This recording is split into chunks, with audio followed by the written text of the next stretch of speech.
Hello, and welcome to another episode of Northstar Talks Politics.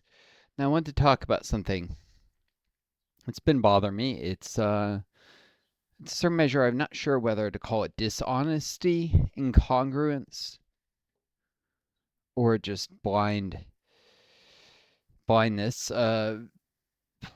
Everyone has their blind spots. On the left, about issues related to immigration. Now, first of all, let me be clear. I am not agreeing with either of the main quote air quote sides on this topic. They're both wrong. The terrible racist pieces of shit who complain the immigrants are driving down wages and blah blah blah and crime, and the how would I call it? The neoliberal, very often center left or center right parties who talk about immigration, but then always produce these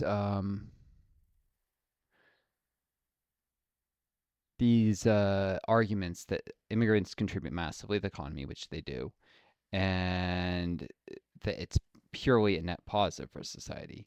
Um, and they'll back it up with studies, which are often performed under very specific and flawed assumptions to say immigrants drive up wages, blah, blah, blah. Um, and then you get Marxists who walk into this and they usually just side with that latter perspective almost entirely, while making an occasional nod to the bourgeoisie. First of all, one thing needs to be talked about. The basic assumption that immigrants contribute massively to economies is correct. They do. They fill all sorts of gaps in the workforce. They bring skills. Sometimes this is a problem, like brain drain out of India of doctors, which Marxists will praise, even though if you're taking an internationalist perspective, I just watched a Hakim video on this, for instance. He'll sit there and talk about almost sounds like he's saying how great it is that doctors are coming from India and filling needs in Europe, but that means they're not practicing healthcare in India. They are contributing to the phenomenon of a brain drain, and this happens a lot from poor countries to richer countries, where the poor countries essentially subsidize the wealthier ones by paying for the education of people who then don't stay around and contribute to societies to, make up for the cost of training them, often at government expense. So that is a problem. Um, and it's one of the blind spots. But one of the bigger ones is you can measure the contributions of immigrants, and they are enormous. But that doesn't mean the contributions actually go to ordinary people. Any Marxist, any leftist will tell you that just because there's money being produced in an economy doesn't mean it goes to ordinary people. That's the whole concept of exploitation. Someone produces value and it's not paid to that worker, it's taken by the boss, it goes to investors, stockholders, bankers who lent money to the business, that kind of thing. Um, there's this whole structure of people who have this parasitic relationship to the workers, the bourgeoisie, the high bourgeoisie, particularly that the petty bourgeoisie are people who actually work but also invest, and they get some of their money from that. But the high bourgeois are like billionaires. They're Elon Musk. They're Jeff Bezos types. Um, in reality, these are abstractions, and even Jeff Bezos works, Elon Musk works. It's just the vast, vast, vast majority of his income. If you're talking Bezos or Musk or one of these people, or her income if it's a female billionaire, the vast majority of their income comes from investments and from their privileged position in society, and not from the value of their own work and what it contributes. People say a company wouldn't exist without their investment. Yes, perhaps, but you're justifying something by the fact that they own those billions of dollars in the first place. Why is that wealth not controlled, say, by society? How would they get that wealth? Very often it's they exploited a little bit from someone that gave them investment money that they invested in and were able to exploit more, and it's a vicious cycle. Sometimes they were in the right place at the right time. Sometimes they stole wealth. Elon Musk is famously descended from a how would I call it, an emerald magnet, and that Emerald Magnet, he basically utilized what could be almost considered slave labor in apartheid South Africa to get wealthy. Then that money was inherited by Musk, so this is inheritance of wealth, but the slave labor conditions could almost be considered outright theft of money from the workers. I mean, wage theft is very common in the mines. That's literally theft. And then terrible racially based exploitation, beatings, sometimes people not free to switch jobs. At what point does, something switch from wage labor to slavery and theft? Um, and, apartheid South Africa really pushed that line, obviously. So you have migrants come to a country, they work for a company a lot of the time, right? And when they work for a company, they contribute to the economy, but most of the value of their labor goes to the bourgeoisie, like any worker. The thing is if you're making these analysis of do immigrants help the ordinary people of a country or not, you have to look at the alternatives. You can't say compare the status quo to something that's not clearly defined. You have to compare to say a reality where there weren't migrants, not just in one particular field, which has you get these how you get these bias days that say wages go up. That's assuming there were no migrants to work in this field, but there were still migrants across entire country. When the real alternative is usually people talking about restricting migration altogether, and then there'd be an immigrant shortage, there'd be a labor shortage. Um, the thing is labor shortages, and this is the giant blind spot, or with the case of Hakim, because he is a member of a minority that has contributed many migrants to Europe. He is Muslim and Iraqi, and there have been lots of Iraqi refugees that come to Europe, so he's probably got a particular ethnic solidarity. People look like him, and it's understandable, but he's got this giant blind spot is the point. He's forgetting that the alternative, if Europe way below replacement birth rates, their population were to shrink and they weren't to have migrants, there would be a labor shortage. There wouldn't be enough workers to go around. Now, in the very short run, labor shortage just leads to prices going up due to goods shortages. We saw this with the post-COVID labor shortage. But if a labor shortage is prolonged, if it's going on for a decade, 2 decades, 3, employers have no choice but to raise wages to compete for the workers who are available. And that leads to wages going up. That leads to lower exploitation ratios as employers have to give workers a higher percentage of the value they produce. So even though the total economy produces less, a bigger share of the pie goes to people, to native laborers. It's a choice between a smaller pie distributed more equitably and a bigger pie distributed less equitably, which is always left-right politics. So when people like Hakim are siding with the pro-immigration side, they're indirectly siding with a kind of right-wing economics of a bigger pie, of a stronger economy that's distributed less equitably, while all the gains are going to the bourgeoisie for the most part. As I said, these studies that look at just if we didn't have immigrants, this field, that field, or it looks at thing that says immigrants have higher entrepreneurship rates than native laborers. They do. But capital, if you have studied capitalism even a little, capital circulates in an economy. So capital is, it's money, it's investment money specifically.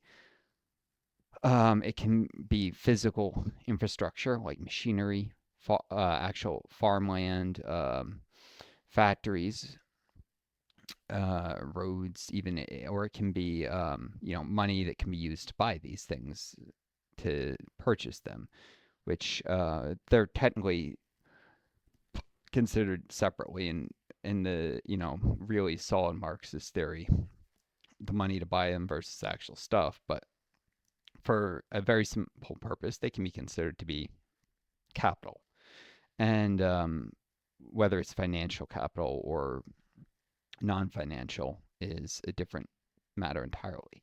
And businesses, immigrants don't come in and through the sweat to their brows create these businesses out of thin air. Nobody does. It doesn't matter if you're native born immigrant. If you're going to start a business, you don't have, unless it's like maybe a restaurant, but most businesses, you need millions of dollars. How do you get that money? You borrow it from a bank. There's only a limited amount of money that banks have to lend.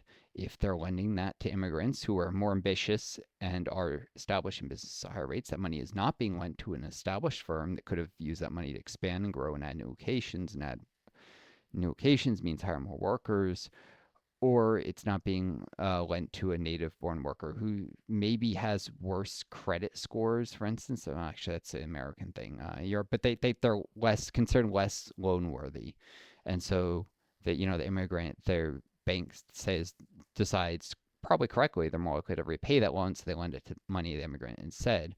It depresses the entrepreneurship rate among the native-born population. So if you're comparing the effects of immigrants versus not, and you're not assuming that, say, the entrepreneurship rate would go up or there'd be more lending to established native-born businesses without these new businesses created by immigrants, you're not making a fair comparison. You're not making a comparison that's actually what the two alternatives are. And that's how you get some of these studies that misrepresent things. Now, all this said, this may sound like I'm somehow saying immigration is a bad thing. No, not at all.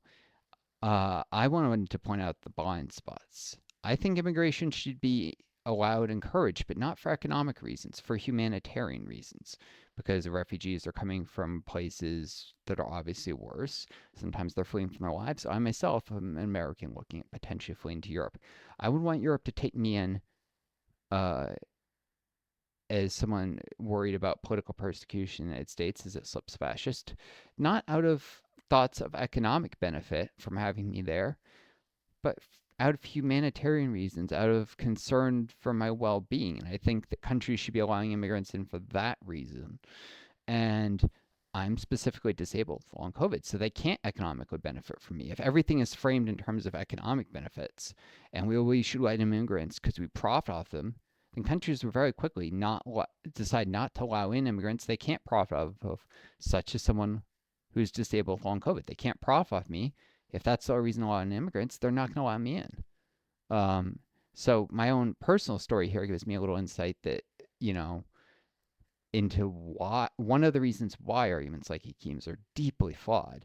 Immigrants create an economic benefit, but the benefit goes mainly to the bourgeoisie, and economic benefit is not the reason we should be allowing them in. Humanitarian reasons, and openness to new ideas, and openness to new cultures, and a willingness to help people in a desperate situation are why we should be allowing people in. It's undoubtedly true that if Europe had a plummeting birth rate and no immigrants and thus reached a labor shortage, wages would go up. The native-born workers, that the argument that these terrible racists make that they're depressing wages isn't entirely false. It's conditionally true because they would themselves need to make sacrifices. In some cases, they might need to have the government actually strongly pressure to even force them into certain fields that native-born workers aren't going to fast enough to prevent economic collapses of certain sectors. While there is a push and a pull factor, and people need to be pulled into these fields by wages going up due to labor shortages, there's a degree of which if an entire sector collapses, businesses go under, then there's no way to pull people in. So you might need government pressuring people, pushing them into a field, or you might alternatively need government subsidizing these sectors until they can draw in native-born laborers, which may take a while. Some of these are shit jobs no one wants to do. But if, people are unemployed and the government is saying we won't give you unemployment unless you get a job, and there's a job in this field and we'll line it up for you, which governments do all the time under neoliberalism. They say, we know this employer is looking for people. You've got to work this job because we're not going to give you unemployment forever. I've never personally been on unemployment, and it's a fucked up system anyway. Time or two might have even been eligible. I don't know. If you leave a job voluntarily, no, and I move to pursue better opportunities, so maybe not. But it enters the culture. You talk to people who have been. You see this is well known. This is how it operates in the United States, and I assume in many European countries, because neoliberalism is the ideology of the world, and it's in common between America and Europe. But even if this wasn't how the unemployment systems currently operate in Europe, it could very well be. There's no reason they couldn't make it this way, and capitalists will gladly do something like this if it's in their self-interest and there's enough pressure for it. Which is to say, there may be sacrifices people make, and the the racist people might be careful what they wish for if they find themselves suddenly forced to do these terrible jobs, in order to prevent these sectors from collapsing, even if the wages are higher than they used to be doing these jobs. Um, and when it suddenly becomes more expensive to get certain services, they take them for granted being very cheap, but now they have to pay higher native-born salaries. That being said, these types of labor shouldn't be paid so poorly. And so if it took that to, there would be a silver lining if it took that to get the salaries to where they should be for janitors and stuff like that. Janitors shouldn't be paid shit. They are, but very often, but they shouldn't. They should be paid a lot better than they are. And teachers and doctors, there's a lot of fields are underpaid. In fact, because of capitalism, most fields are underpaid. That's the whole thing. It's exploitation. Um, well, I hope I've made some sense here. I don't have the talent for making flashy graphics. I'm not even sure what articles I would pull up about this if I start critiquing, like the Rand Corporation studies and immigrant labor and stuff. Then I have to dive really deep into assumptions I make, because these fuckers, honestly, are very, very clever about making assumptions to say the things so that they get the conclusion they want to get. They do it all the time to support U.S. imperialism, because Rand Corporation started off with the military-industrial complex, and similar European bodies. So it, it it's not a worthwhile application of time if it would take me an hour just to show one of these studies is full of shit. I've done literature critiques. I was trained as a scientist before I got long COVID. In the sciences, you do this all the time, and it takes an hour, 2 hours. God, I still remember doing these sometimes in grad school. And even when you have a solid critique of an article, it takes a long time sometimes for other people to get their head around why this article is flawed, why this subtle little point that they might not have noticed actually shows a massive error in the design of the research study, for instance. And that's not in economics. It's not politicized. So, and these are people who are trained in article critiques, trying to explain to you, the audience, why some of these things are flawed. Whew, that would be long and slow, and I'm afraid many people wouldn't get it. Maybe I'll do that, one of those sometime, but it would take a long time, especially my long COVID, to put my arguments in a way that's clear and understandable. It would be a massive investment of work. Anyways, I hope you folks enjoyed this. Take care of each other. Be kind to yourselves, and may you always find a guiding star to lead you home. Until next time, this is Northstar. Adieu, and best luck.